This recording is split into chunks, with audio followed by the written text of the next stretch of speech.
Let's talk about how long information stays on your credit report. Your credit report is a history of your past borrowing behavior, but eventually items get old and are purged by the credit bureaus. This is good if you have some negative information on your credit report like late payments or a bankruptcy or proposal.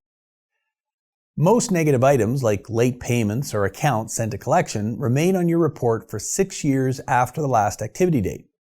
Some information may be kept a little longer in certain provinces depending on the credit bureau. For example, TransUnion will retain a judgment notice for 7 years in Ontario. I'll put a link to each credit bureau's retention policy in the notes below if you need to confirm something I didn't mention in this video.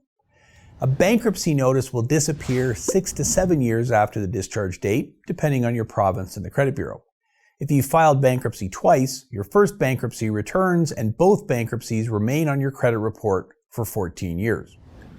TransUnion will remove your proposal 3 years from completion or 6 years from the date it was filed, whichever comes first. Equifax has a similar policy, although in practice I've seen proposals removed 3 years after completion. In Lesson 3, I mentioned that applications for new credit also affect your credit score. When you apply for new credit, the lender does a hard inquiry. Hard inquiries remain on your report for 3 years. Positive information can also disappear from your report. Closed accounts that were paid as agreed remain on your report for 10 years, although the impact of old accounts is less over time. That's why you should not close an old account that is in good standing if you're trying to maximize your credit score.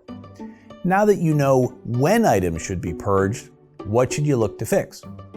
In the last lesson, we talked about checking the date of last activity.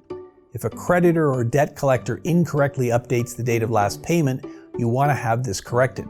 A later date will extend the purge period. If you filed a bankruptcy or proposal, the last date should be the date you filed your proceeding. In the next lesson, I'll explain how to dispute errors with the credit bureau and have them corrected.